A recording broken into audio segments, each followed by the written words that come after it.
IP address of the computer on which this particular domain is registered, and after that your request goes to that particular server, and that server replies for that request.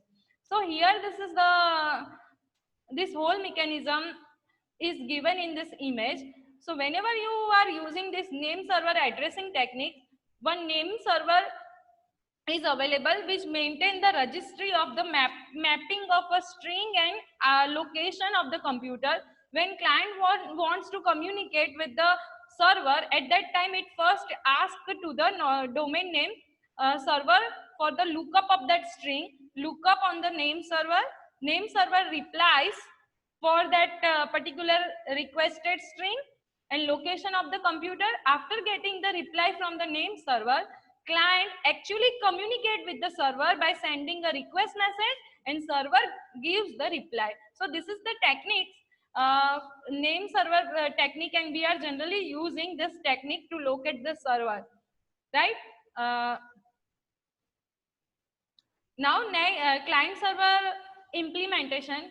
Client server implementation, client and server sends the messages like reply, request, acknowledgement, are you alive, AYA message, I am alive message. Request message is generally from the client to server.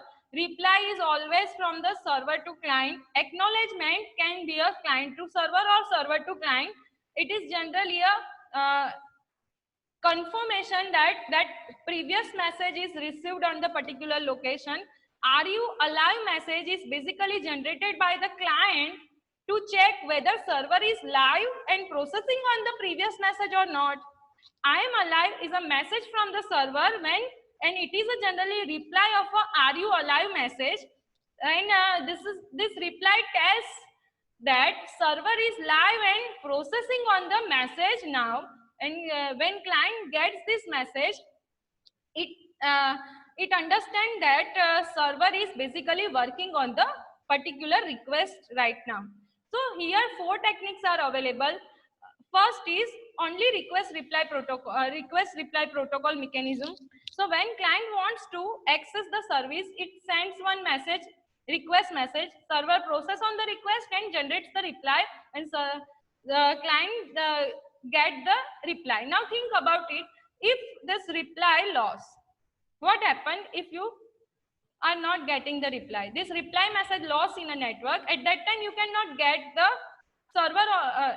You cannot get your reply. Never get the reply. You have to send request again. So to overcome this problem, here is a 4 message technique is available. Each packet acknowledgement technique.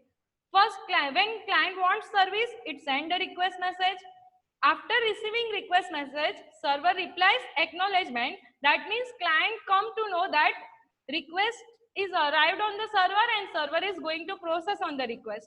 When server generates the reply, client again send the acknowledgement to the server so that server can get that reply is already received at the client side. So here what is the problem? The problem is number of messages. Your network will be full of with the acknowledgement message when there is number of requests and replies are very large. Your network will be full of with the acknowledgement message instead of request messages and reply messages.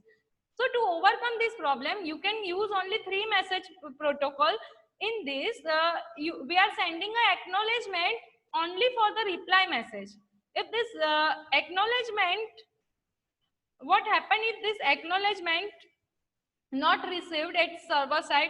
At that time, this server will reply again at time by using the timeout based mechanism at the server side. So here you can reduce the number of acknowledgement message.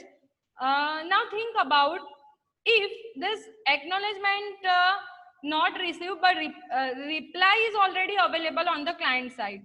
At that time you can use this message techniques, request, then acknowledgement for the request, then client again client is waiting for the reply. If client not getting the reply in some timeout mechanism, then client send AYA message, are you alive message. Are you alive? The reply of the are you alive is a I am alive IAA message.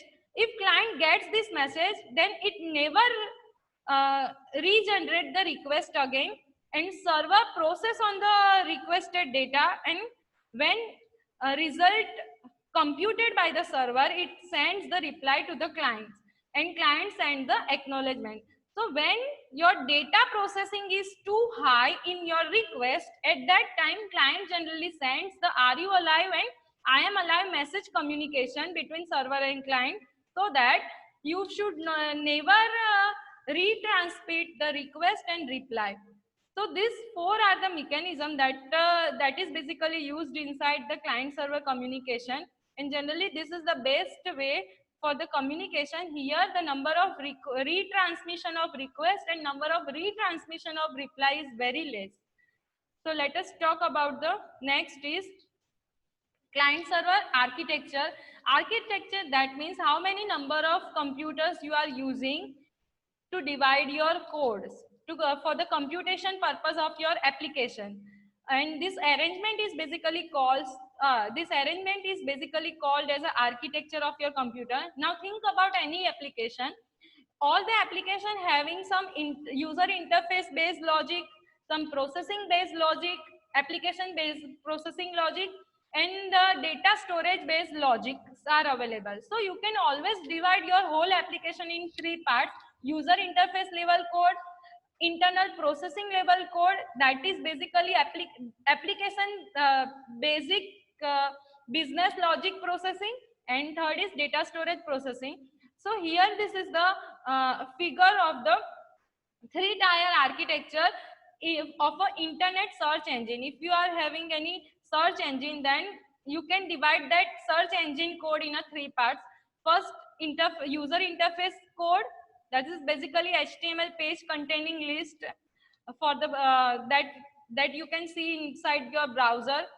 Query generator, HTML generator, ranking computation, these three are the processes used inside the search engine mechanism.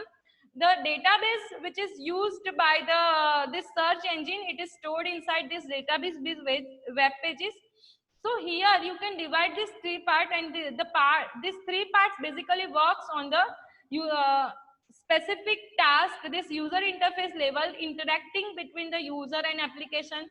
Processing level basically process on the core application logic, and it basically handles the interaction between the user and the application. And data level basically stores and manage the data on the hard disk, and it always maintain the replicas of the server so that if database server fails, then your replica can get the generate the reply for that.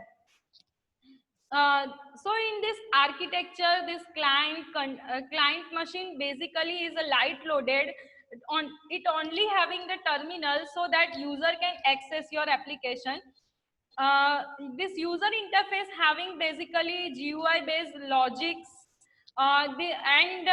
whenever your computer, you are using multiple computers, your all other computers basically works to store a data, and this all works to generate your results. And you can separate this all logic in a multiple computers, and based on how you are separating your logic on multiple computer, based on that you can get the number of tiers in your application. So you can use any number of tier, that means number of nodes or computers that you have used inside your to build your application logics. So in distributed computing, you can use any number of computers so that you can get your execution speed fast, and you can get result. You can generate result in a less time. So here, and you can divide this whole code, all the code having three parts: user interface, application logic, database part. So how you are dividing your part? This dotted line indicates number of computers. In client machine, you are from the on client machine you can separate your user interface code. Use then you only user interface code, and some part of user interface you are using at the server side.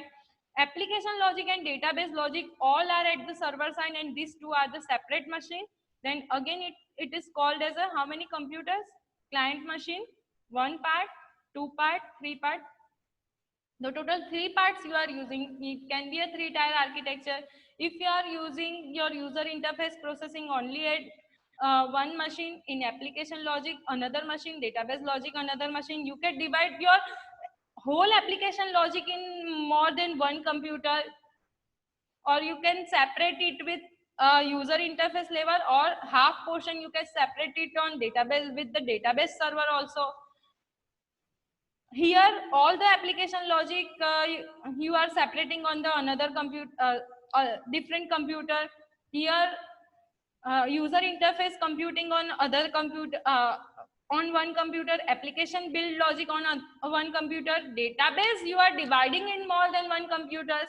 So here how many computers you are using and how you are separating your whole application logic. Based on that you can create your multi-tier based client server architecture. So how divide and how you are provide communication between this all the computers. So this all arrangement will always generate the tiers in your application, and you can create such a multi-tier based client server architecture model in your application. Now whenever you are using such a tier based multi-tier based architecture in your application, at that time whenever you are requesting from the user side, it always generate the request on the application server.